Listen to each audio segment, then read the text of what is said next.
Another reference video. I'm taking out them little oil jets. They angle toward the front of the motor. They angle toward the front. All right, this is a reference video. This is the back side of the motor. And coming around to the caps, they're numbered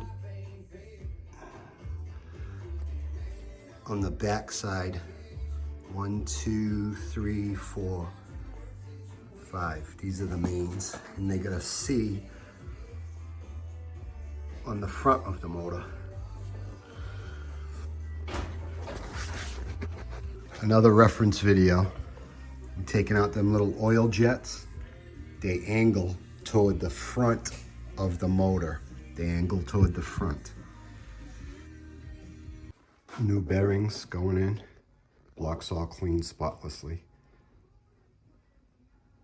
Cylinder's got a light horn on them. Haven't put the thrust bearings in yet.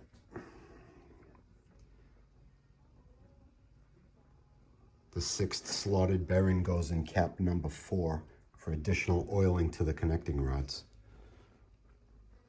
Assembly time. Got the new rod bearings.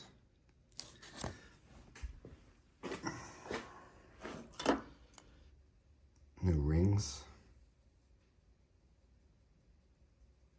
Cylinders are light honed.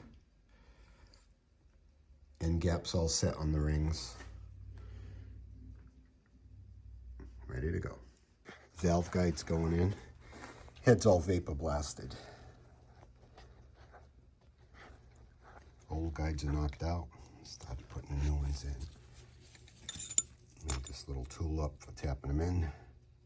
Works very well. And these are the guides I'm using.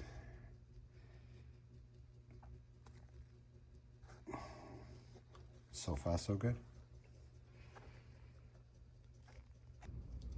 Okay, the ALH TDI head.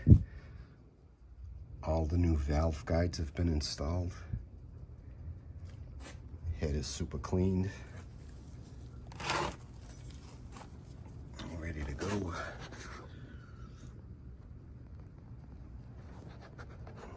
Next, install valve seals, valves, and springs.